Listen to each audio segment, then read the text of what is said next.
자, 저희가 이제 있는 이 공간은 바로 안방입니다. 한번 다 같이 보시도록 할게요. 천천히.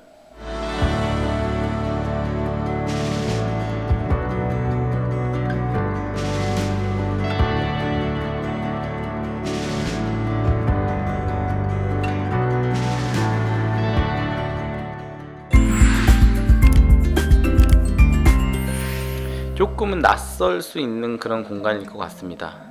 원래 기존에 창이 있어야 되는 곳에 갑자기 창이 없고 평상해 보이고, 굉장히 큰 붙박이장이 있으면서 동시에 오른쪽으로 꺾었더니 세면대가 보이고요. 세면대 오른쪽으로는 또 옷을 걸 수 있는 옷봉이 보이고, 또 이 오른쪽 측면에는 하부의 수납장이 보입니다.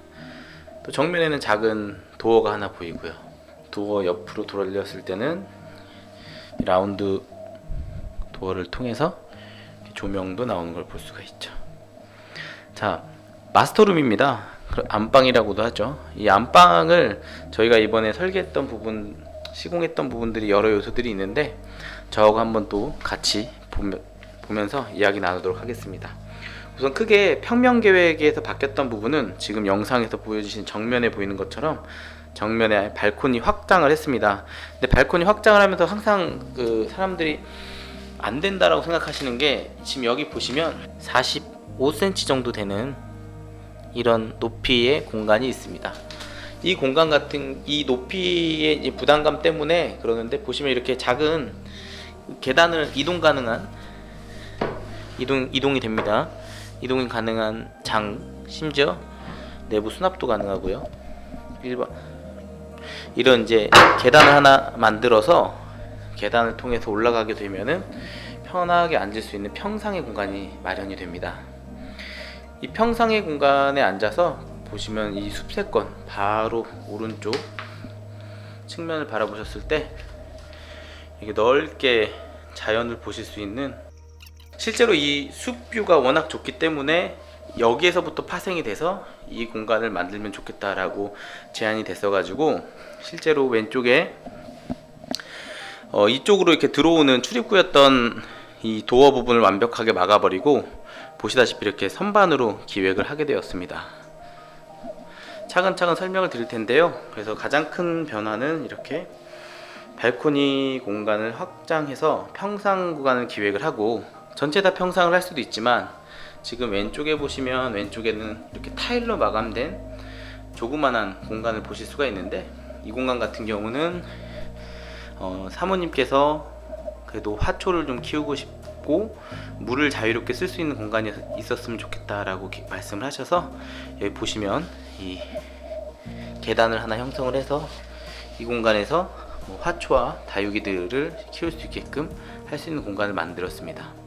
그러면서 동시에 정면에는 이렇게 선반을 둬서 다육이들을, 이렇게 작은 다육이들을 쭉 놓을 수 있는 이런 공간들로 재구성을 해드렸습니다. 실제로 이 공간이 좀 멀리서 봤을 때는 다 통일감 있게 느껴지시는데, 보면 벽부터 천정까지 전체를 다 무늬목으로 시공을 했습니다. 그러다 보니까 공간의 일체성이 조금 더 돋보이는 공간으로 재탄생하게 된 것 같습니다. 가장 큰 변화는 바로 발코니 확장과 작은 화단을 구성했던 거고요. 두 번째는 이제 원래 침실 구간과 드레스룸 구간이 분리가 되어 있었습니다. 여기 보시면 오른쪽에 있는 이 벽체의 연장선상으로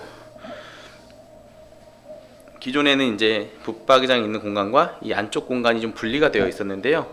그 공간을 전체 다 철거를 해서 일렬로 쭉 한 번에 들어갈 수 있는 공간으로 구성을 했고요. 그 다음에 세 번째로는 구조 변경이 된 게 바로 욕실입니다.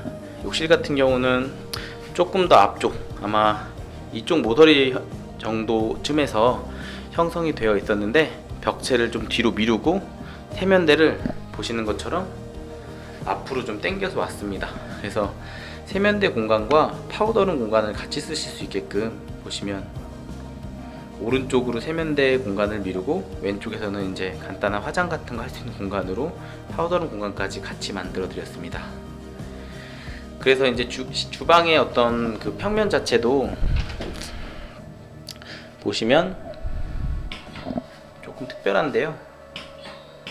들어오자마자 바로 좌변기가 있고요. 좌변기 옆으로는 욕조 공간이 있는 걸 보실 수가 있습니다.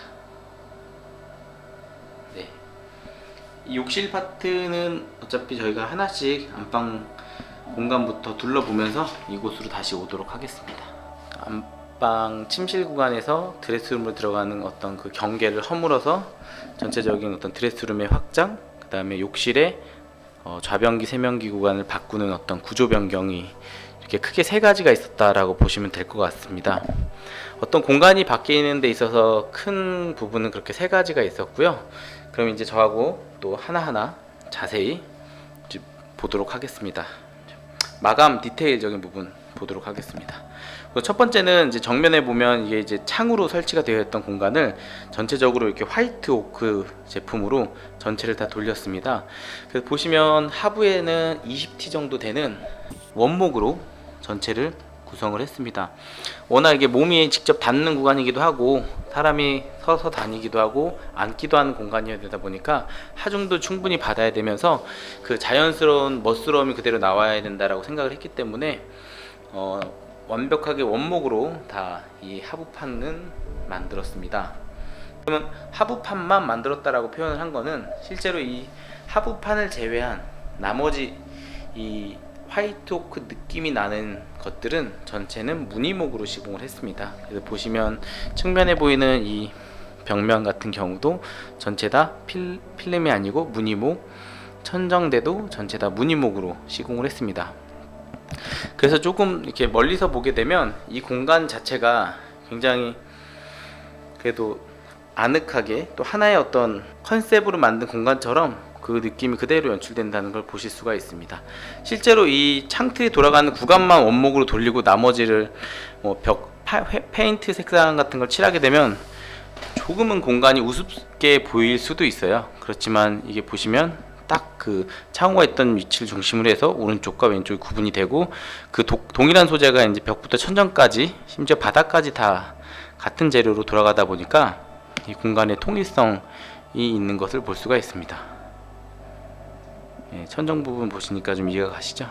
그리고 이제 저희가 오른쪽에 있는 이 창에 대해서 좀 설명을 드려야 되는데 이 창 같은 경우 보시면 이중창은 아니고 LG 하우시스에서 만든 시스템 창입니다. 이 시스템 창 같은 경우는 시스템 TT 창이라고 원래 TT 창을 고려했었는데 보시면 정면에 실외기가 지금 하나가 있고요. 저 실외기가 고장 나게 되면은 실은 그 보수를 봐야 되기 때문에 이 도어가 충분히 열려줘야 됩니다.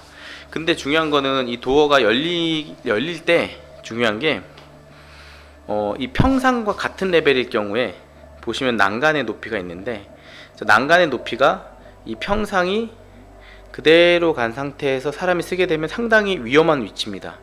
그렇기 때문에 저희가 이 도어의 사이즈는 평상이 떨어지는 요 라인에 맞춰서 도어를 왼쪽만 열리게끔 기획을 했습니다. 무슨 말이냐면 오른쪽은 열리지 않아요. 오른쪽은 열리는 그런 도어가 아닙니다. 3중창으로 시스템 도어를 했기 때문에 43mm 유리가 들어가서 실제로 여기는 열리지가 않습니다. 열리는 도어는 오롯이 이 왼쪽에 있는 이 창만 열리게 됩니다. 창의 라인이 가운데 요 하나만 지나가기 때문에 오른쪽에 멋진 숲세권의 그 숲을 그대로 볼 수가 있습니다. 그리고 또한 이렇게 충분히 잘 열리기 때문에 이 혹여나 에어컨 실외기가 문제가 생겼을 때는 AS 같은 거를 보수 보기도 좋게끔 바로 앞에서 작업할 수 있게끔 기획을 했습니다. 아무래도 시스템 창이다 보니까 밀폐 기능도 있기 때문에 실제로 열어서 보여지시나요? 이게 도어가 오른쪽 돌리면 도어가 쭉 밑으로 내려옵니다. 이렇게 영상에서 느껴질지 모르겠는데 원래 이중창을 설치할 수도 있지만 보시다시피 이렇게 시스템 창으로 기획해서 오른쪽엔 고정창으로 43mm 유리를 넣어드리고 왼쪽에 문이 열리는 구간은 혹시나 안정성적인 걸 고려해서 이 평상이 낮아지는 구간에서부터 열릴 수 있게끔 기획을 했습니다. 그래서 실제로 저 문을 열고 앞에 섰을 때는 여기 제일 낮은 공간에서부터 난간까지 쓰게 되면 상대적으로 안전한 위치라고 판단을 했습니다. 그리고 이제 평상 구간에 이제 수납적인 부분이 좀 여러 개 숨겨져 있는데요. 제가 올라갈 때 이 계단도 한번 설명을 드렸었죠. 계단도 보시면 안쪽이 수납할 수 있는 공간으로 기획을 했었고요. 또 올라가서 오른쪽에 이 손잡이가 그냥 있지는 않겠죠. 이 손잡이를 열면 보시다시피 널찍한 내부 수납 공간이 나옵니다. 캐리어 큰 거 5개 정도는 들어갈 수 있는 공간으로 사료가 되고요. 정말 만에 하나 혹시나 우주관을 수리해야 된다라고 하면 수리할 수 있게끔 안쪽에 일정 부분 마감은 하지 않았습니다. 그래서 이제 캐리어를 큰 거 상부부터 위에까지 쭉 넣을 수 있게끔 계획을 했고, 꼭 캐리어가 아니더라도 보시면 저 상부 선반 같은 경우는 다보 처리했기 때문에 넣고 빼고는 용이하기 때문에 용도에 맞게끔 수납을 하시면 좋을 것 같습니다. 하지만 이 부분도 일체의 느낌을 주기 위해서 동일한 소재로 벽체를 그 도어를 마감을 했고요. 이런 모서리 같은 부분도 지저분하게 하는 것보단 차라리 위에 상부를 살짝 띄워서 마감을 해서 전체적으로 좀 깔끔하게 디자인이 됐습니다. 그리고 반대편 측면 같은 경우도 원래 기존에 도어가 있던 자리다 보니까 이 벽 두께 자체가 상당히 있는데요. 이 두께 같은 경우도 이 뒤쪽 벽은 방음이나 흡음 정도 할 수 있는 충분한 작업을 하고 남은 공간을 이렇게 선반으로 기획을 했습니다. 보시면 4칸이나 되는 여유 있는 공간이다 보니까 수납은 충분히 할 수 있는 공간으로 재탄생이 됐습니다. 그리고 하부에는 이제 큰 화초들을 놓을 수 있게끔 기획을 하면서 동시에 물도 쓸 수 있으면서 동시에 하부에 물도 빠지는 이런 공간으로 만들어 드렸습니다. 어떻게 보면 상당히 재밌는 공간일 수 있는 이 공간은 이게 제가 이렇게 앉아서, 그러니까 이게 평상에 앉아서 이 외부의 좋은 뷰를 바라보는 것은 상당히 여유감이 있는 그런 공간일 것 같습니다. 실제 침대의 공간도 있지만 침대 외의 공간이 안방에 존재한다는 것만으로도 되게 기분 좋지 않습니까? 그래서 이쪽 같은 경우는 이제 조명이 보시면 저쪽에서 별도로 껐다 켰다 할 수 있는 조명이 있기 때문에 저 조명을 사용하면 되고요. 그래서 조금 특별한 이제 평상 구간에 대해서 설명을 마쳤고요.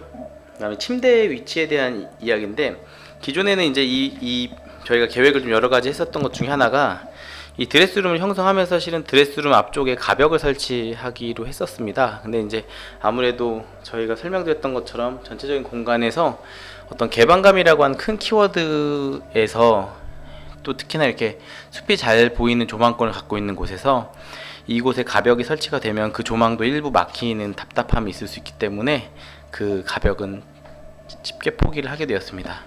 그리고 이제 침대를 위치를 잡고 침대 외의 공간을 이렇게 널찍하게 공간을 구성해서 조금은 안방이지만 여유 있는 공간으로 재탄생했다는 걸 보실 수가 있습니다. 정면에는 보시면 굉장히 넓은 붙박이장이 있죠.